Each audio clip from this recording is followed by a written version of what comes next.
ओम शांति।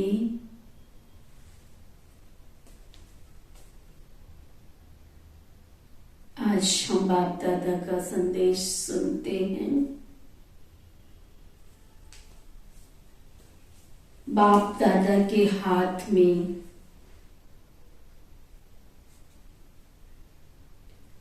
बुद्धि रूपी हाथ को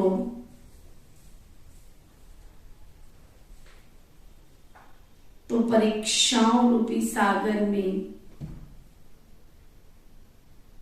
हिलेंगे नहीं।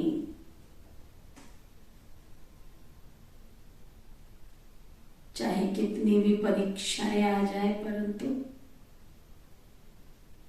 परीक्षाओं रूपी सागर में हम हिलेंगे नहीं। तो आगे दादी जी सुना रहे हैं। आज जब मैं वतन में गई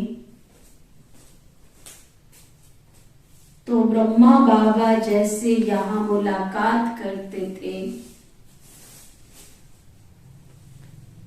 वैसे वहां ब्रह्मा बाबा ने मुलाकात की।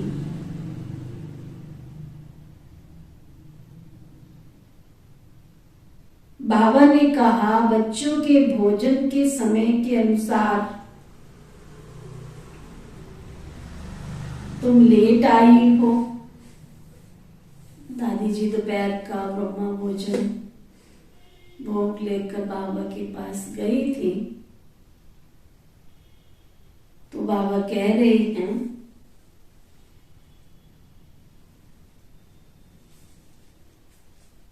तो दादी जी कहते हैं, मैंने कहा बाबा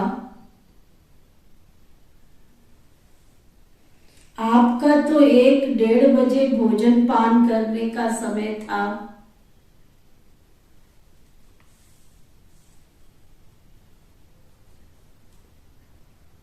तो बाबा ने कहा, बाबा जब बच्चों के साथ भोजन खाता था ना, तो बच्चों के समय पर भोजन खाता था। उस समय से तुम लेट आई हो ना। आज भी बाबा के घर में हम मधुबन जाते हैं, ब्रह्मा भोजन होता है, दोपहर का भोजन होता है, तो 12 बजे भोजन का रिकॉर्ड बज जाता है। और हमने भी देखा प्रैक्टिकल में, दादियां जब हमारे साथ ब्रह्मा भोजन करती थी तो एक्यूरेट 12 बजे सभी ब्राह्मण भाई बहने और दादियां ब्रह्मा भोजन पर सामने बैठ जाती थी। तो बाबा वही स्मृति दिला रहे हैं।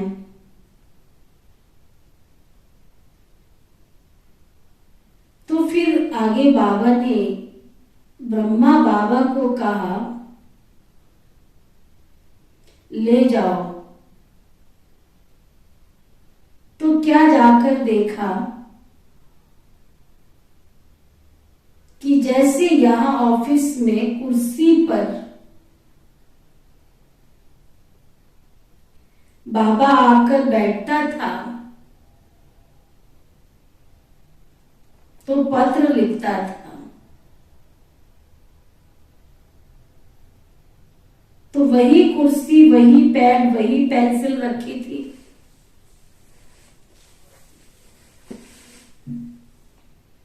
मैं तो हैरान हुई कि ये सारी सभी चीजें वतन में कैसे आ गई है। फिर बाबा ने हस्तलिखित पत्र मेरे को दिया। मैंने पढ़ा, उसमें लिखा हुआ था, स्वदर्शन चक्रधारी नूरे रत्नों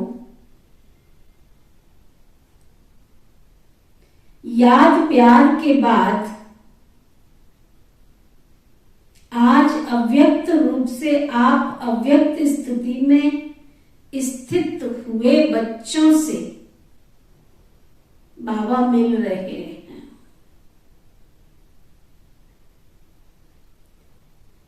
दूसरे पेज पर लिखा हुआ था, बच्चे जो बाप दादा के साकार रूप से शिक्षाएं मिली हैं उसका विस्तार करते रहना। जो भी बाबा ने शिक्षाएं दी हैं उन शिक्षाओं को बाबा ने स्मृति दिलाते हुए कहा कि उनका विस्तार करते रहना, न विसरो न याद रखो। विदाई के बाद बाबा जैसे सिग्नेचर डालते थे वैसे बाबा ने पत्र लिख के नीचे सिग्नेचर डाली हुई थी। बाबा ने कहा हमने अपने समय पर भी पत्र लिखा, फिर भी भोजन के लिए इंतजार कर रहे थे। बाबा का मधुबन में जब साकार में थे ना, तो उस समय 10 से 12 के बीच में बाबा का टाइम होता था सभी ब्राह्मण बच्चों के पत्रों का जवाब देने का।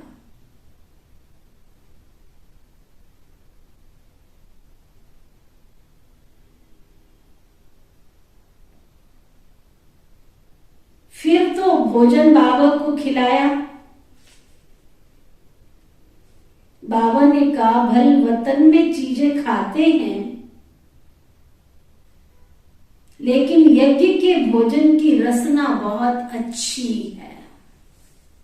बाबा ने जब भोग स्वीकार किया वतन में, तो बाबा को उस भोजन की रसना का स्वाद अच्छा लगा। फिर तो बाबा ने भोजन स्वीकार किया। जब हम आ रही थी तो बाबा ने एक दृश्य दिखाया बहुत सुंदर। एक सागर था जिसमें बहुत तेज लहरें चल रही थी। बाबा ने कहा आप इस सागर के बीच में जाओ।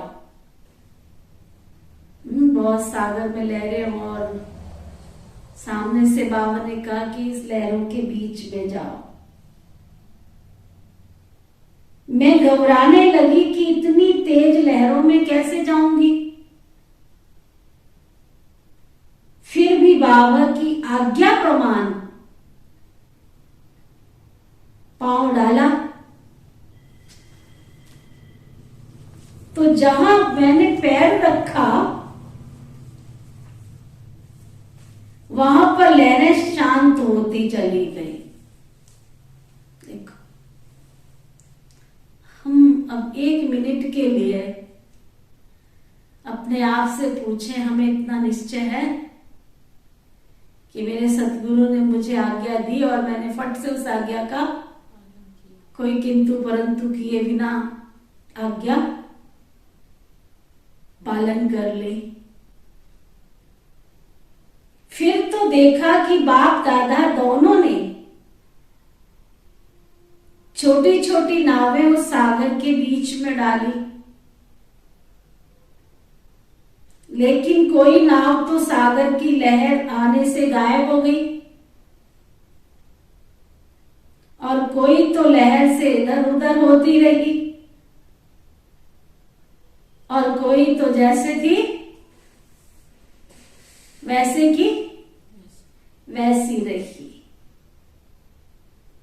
हम यह देखने में बिजी हो गए, फिर वह सीन खत्म हो गई। बाप दादा ने कहा कि ये खेल बाप ने प्रैक्टिकल में रचा है। जिन बच्चों की जीवन रूपी नैया बाबा के साथ में होगी। क्या? बच्चों की नैया बाबा, जीवन रूपी नैया बाबा के साथ में होगी, वो हिलेगी नहीं। अभी तुम परीक्षाओं रूपी सागर के बीच में चल रहे हो, तो जिनका कनेक्शन अर्थात जिनका हाथ बाप दादा के हाथ में होगा, उनकी ये जीवन रूपी नैया ना तो हिलेगी और ना तो डूबेगी। तुम बच्चे इसको ड्रामा का खेल समझकर चलेंगे तो डगमग नहीं होंगे, और जिनका बुद्धि रूपी हाथ साथ ढीला होगा वह डोलते रहेंगे। इसलिए बच्चों को बुद्धि रूपी हाथ मजबूत रखने का खास ध्यान रखना है। मेरी बुद्धि की जो तार है, बुद्धि की जो लगन है, बुद्धि से जो निश्चय है, उसमें किसी भी बात का कोई क्वेश्चन मार्क ना आवे। बस मैं और मेरा बाबा। फिर अगला संदेश 23/1/69 का 69 का, अस्थियां हैं स्थिति की स्मृति दिलाने वाली। आज जब मैं आप सभी बच्चों से अव्यक्त रूप में मिलने आया हूं, जो मेरे बच्चे अव्यक्त रूप में स्थित होंगे वही इसको समझ सकेंगे। अभी तक हम जो सुन रहे थे वो बाबा के संदेश सुन रहे थे। गुलजार दादी वतन में जाके संदेश लेकर आ रही थी, और आज बाबा अव्यक्त रूप में दादी जी में आए हैं, प्रवेश किया है। 23/1/69 23/1/69।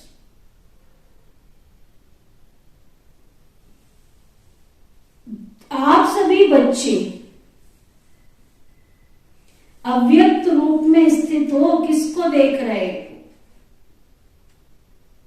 जब दादी के तन में बाबा आए तो बाबा ने पूछा किसको देख रहे हो, व्यक्त रूप में या अव्यक्त रूप में? आप व्यक्त हो या अव्यक्त हो? अगर व्यक्त में देखेंगे तो बाप को नहीं देख सकेंगे। अगर शरीर रूपी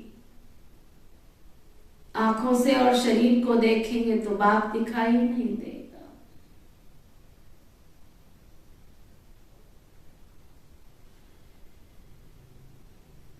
आज अव्यक्त वतन से मुलाकात करने आया हूं। अव्यक्त वतन में आवाज नहीं, परंतु यहां आवाज में आया हूं। आप सभी बच्चों के अंदर में कौन सा संकल्प चल रहा है? अभी ये अव्यक्त मुलाकात है। जैसे कलप पहले मिसल बच्चों से रूहान चल रही है, अभी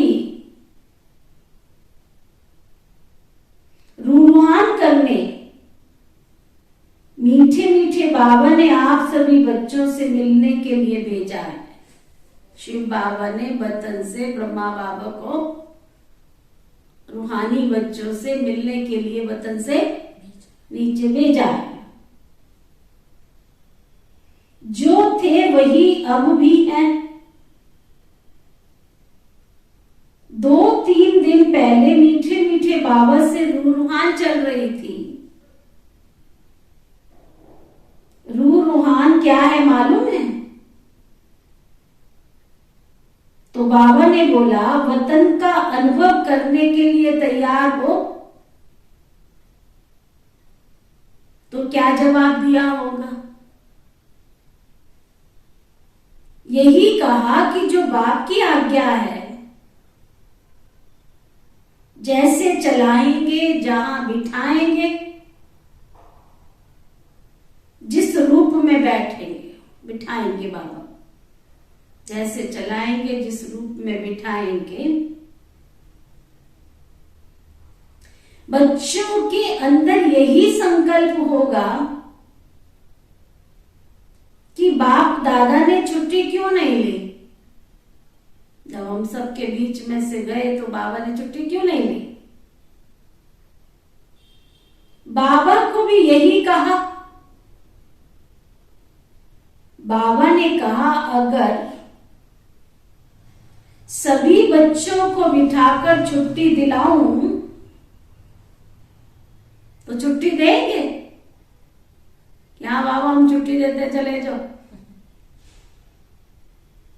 आप भी बच्चों को देख, सर्विस को देख, बच्चों के स्नेह में आ जाएंगे।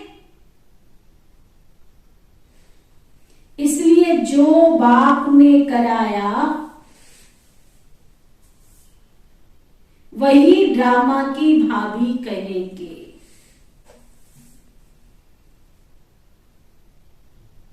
व्यक्त रूप में नहीं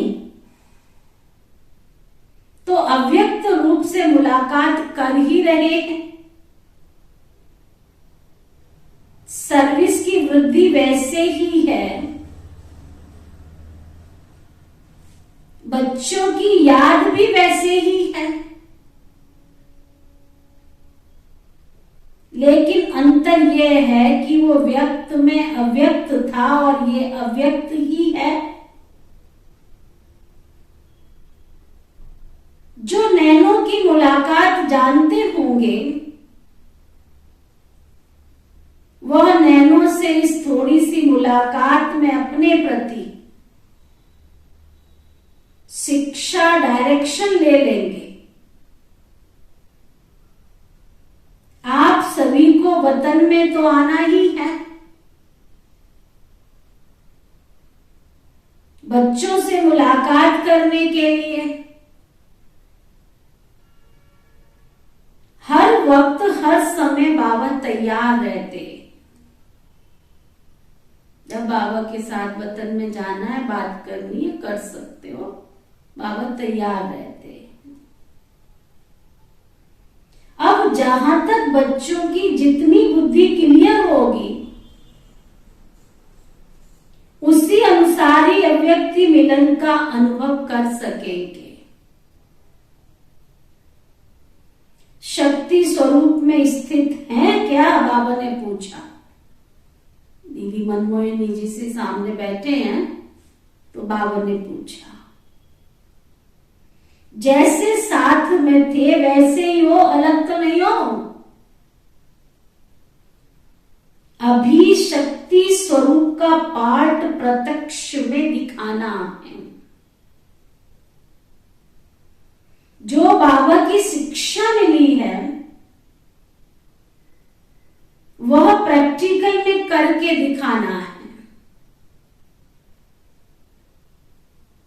शक्ति सेना तो बहुत है,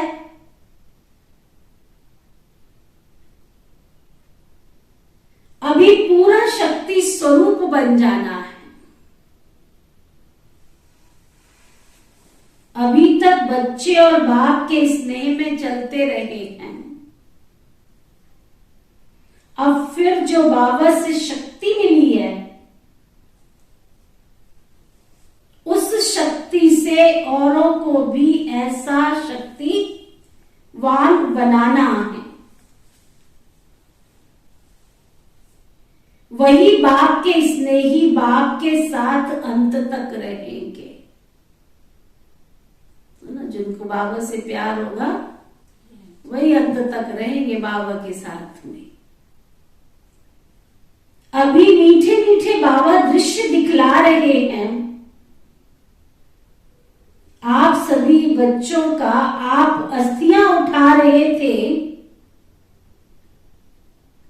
23 तारीख है ना, तो उस दिन अस्थि उठाने का दिन था, जिनको अपनी भाषा में फूल बोलते हैं। तो अस्थियों को नहीं देखना, स्थिति को देखना। ये अस्थियां स्थिति स्वरूप हैं। एक एक रग में स्थिति थी, तो बाहर से वो अस्थियों को रखा है, परंतु इसका अर्थ भक्ति मार्ग का नहीं उठाना। इन अस्थियों में जो स्थिति भरी हुई है हमेशा उसको देखना। साधारण मनुष्यों को ये बातें इतनी समझ में नहीं आएंगी। बच्चों का स्नेह है और सदा रहेगा। बाबा के साथ बच्चों का स्नेह है और पहले भी था और सदा रहेगा, 21 जन्म तक रहेगा। आप सभी सतयुगी दुनिया में साथ नहीं चलेंगे क्या? राज्य साथ नहीं पाएंगे क्या? साथ ही हैं और साथ ही रहेंगे। साथ ही हैं और साथ ही रहेंगे जन्म जन्मांतर तक। कभी भी ऐसा नहीं समझना बाप है दादा नहीं है, या दादा है तो बाप नहीं है। हम दोनों एक पल भी एक दूसरे से अलग नहीं हो सकते ना। बाप है दादा नहीं बाबा, ऐसा नहीं है। ऐसे ही आप अपने को त्रिमूर्ति समझो, बाबा शिव बाबा और मैं ब्रह्मा बाबा और शिव बाबा, त्रिमूर्ति। इसलिए कहते हैं त्रिमूर्ति का बैज हमेशा साथ रखो। जब ब्रह्मा विष्णु और शंकर तीन को देखते हो तो आपके भी त्रिमूर्ति की याद अर्थात अपना स्वरूप और बाप दादा की याद त्रिमूर्ति की स्तुति मशहूर है। इसमें ही आप सभी बच्चों का कल्याण है। कल्याणकारी बाप जो कहते हैं वो कल्याण ही कराते हैं। कल्याणकारी बाप जो कहते हैं और जो कराते हैं उसमें ही कल्याण है ना। वंडरफुल। इस एक एक महावाक्य में एक एक नजर में बहुत कल्याण है, लेकिन स्थूल को परखने वाले कोई कोई अनन्य और कोई कोई महारथी बच्चे हैं। अब आप भी इतना ही शीघ्र कर्मातीत स्थिति में स्थित रहने का पुरुषार्थ करो। जैसे यहां हर समय बाप दादा के साथ व्यतीत करते थे, वैसे ही हर कर्म में हर समय अपने को साथ ही रखा करो। बच्चे यही शिक्षा याद रखना, कभी भी भूलना नहीं। संबंध स्नेह स्मृति स्वरूप, साथ साथ सरलता स्वरूप समर्पण और एक दो के सहयोगी बन सफलता को पाते रहना। सफलता आप सभी बच्चों के मस्तक के बीच चमक रही है। अब बहुत समय हुआ और कुछ कहना है क्या? बाबा ने पूछा। सूक्ष्म वतन में बैठे भी हर बच्चे की दिनचर्या, हर बच्चे का चार्ट बाबा के सामने रहता है। व्यक्त रूप से अभी तो और ही स्पष्ट रूप से व्यक्त रूप की तुलना में देखते हैं। पहले तो बाबा फिर भी नहीं इतना, लेकिन सूक्ष्म वतन से तो बाबा को सब कुछ स्पष्ट दिखाई देता है कौन क्या कर रहा है। इसलिए सभी की रिजल्ट देखते रहते हैं। जितना अव्यक्त स्थिति में होंगे उतना उस अव्यक्त स्थिति से कर्म इंद्रियों के द्वारा कर्म ऐसे होगा जैसे श्रीमत राय दे रही है। बहुत अच्छी बात बाबा स्पष्ट कर रहे हैं। अगर बाबा की याद में कोई कर्म करेंगे तो ऐसे अनुभव होगा जैसे श्रीमत राय दे रही है और उस अनुसार हम कर्म कर रहे हैं। ये अनुभव बच्चे पाएंगे। अब अपनी अव्यक्त स्थिति के आधार से ऐसे काम करना जैसे श्रीमत के आधार से हर काम होता रहा है।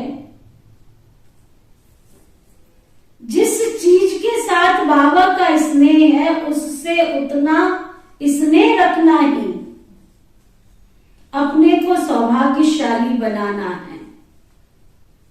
एक और बाबा ने अच्छी बात क्लियर की, क्या? जिन जिन चीजों से बाबा का स्नेह है और उनसे स्नेह करना ये भी हमारा एक सौभाग्य है, सौभाग्यशाली बनना। रग रग में किसके साथ बाबा का स्नेह था? 5 तत्वों से। 5 तत्वों से नहीं, गुणों से ही होता है ना। इसमें था, नहीं है और ना रहेगा।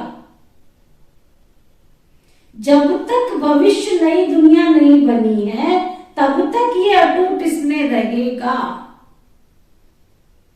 स्नेह आत्मा के साथ और उसके कर्तव्य के साथ ही है। तो फिर शरीर क्या? अंत तक के साथ ही रहेंगे। बाबा ने कहा जिसका बाबा के साथ स्नेह है वही अंत तक स्थापना के कार्य में मददगार भी रहेंगे। अगर बाबा से प्यार है तो बाबा के कार्य में अंत तक मददगार रहेंगे। इसलिए स्नेही होने की कोशिश करो। कैसी भी माया आवे परंतु माया जीत बनना। जैसे बैज लगाते हो वैसे मस्तक पर ये विजय का बैज लगाओ। मधुबन का नक्शा सारे वर्ल्ड के सामने म्यूजियम के रूप में होना चाहिए। अविनाशी भंडारा है, इसका और भी ज्यादा शो करना है। जैसे सभी बच्चे पत्र लिखते थे वैसे ही लिखते रहना। जैसे डायरेक्शन लेते थे वैसे ही लेते रहना। शरीर की बात दूसरी है, सर्विस तो वही है ना। इसलिए जो भी बात हो मधुबन में लिखते रहना। अपना पूरा कनेक्शन बाबा के घर मधुबन से रखना। दूसरों को भी अपनी अवस्था का सबूत देना। आपको देख और भी ऐसे करेंगे।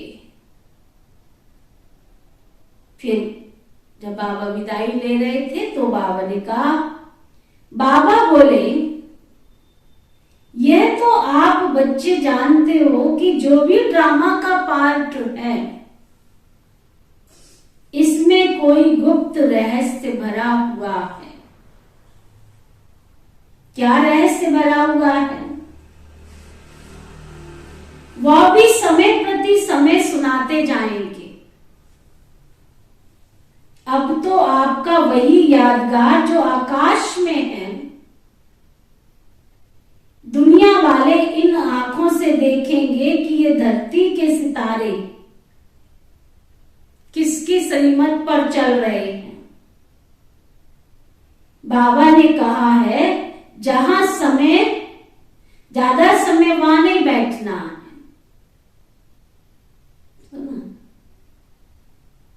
श्रीमत पर चलना है, बस बाबा की श्रीमत पर चलना है।